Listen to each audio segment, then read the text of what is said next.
searing reality of Venezuela's upheaval reveals itself right here, in a tender moment between mother and son. Both know it's his only comfort. There is precious little else here to help him. Davis Perez is a very sick 14-year-old boy. Yes, he's 14. He lost 22 pounds in 2 months in hospital. Painful ulcers in his mouth mean he can only take in liquids. Spots that hurt like severe burns cover his body. He can't sleep. He can't even touch his skin, his mother tells me. It hurts so much. He's like a burn victim. It's very bad, she says. There's no medicine. Davis is in renal failure and needs dialysis to survive. Dialysis that in this hospital is not compromised by old filters and contaminated water. He is now suffering from a bacterial infection that his mother Sandra says has spread. There is no replacement catheter or even a surgical theater to do the procedure. This is Davis as a healthy teenager, now barely recognizable and clearly in pain.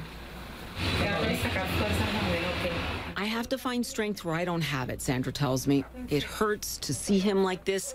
I never thought he would go through this. I try to give him strength to go forward with me. She tells me, I want everyone to see what's happening with us here.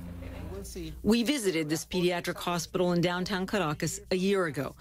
Hospital staff was improvising, lacking everything from antibiotics to surgical gloves. Even the ceilings in intensive care were crumbling, a symptom of plunging oil prices, which took Venezuela's economy with it, making things like food and medicine a luxury. The government denies the crisis and said it is exaggerated by the media. And this year, when we returned, conditions had only gotten worse.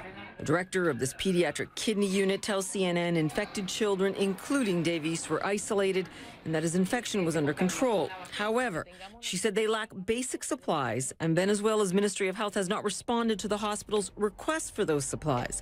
The ministry did not respond to CNN's request for comment. The director says 8 children have died so far this year, and Davis is one of them. A few weeks after we left his bedside, he died of hypovolemic shock. His blood levels were too low. His mother says he was in pain to the last, and she blames the government. Sandra says she's sad, angry, and has an enormous emptiness in her heart, in her soul. Paula Newton, CNN, Caracas.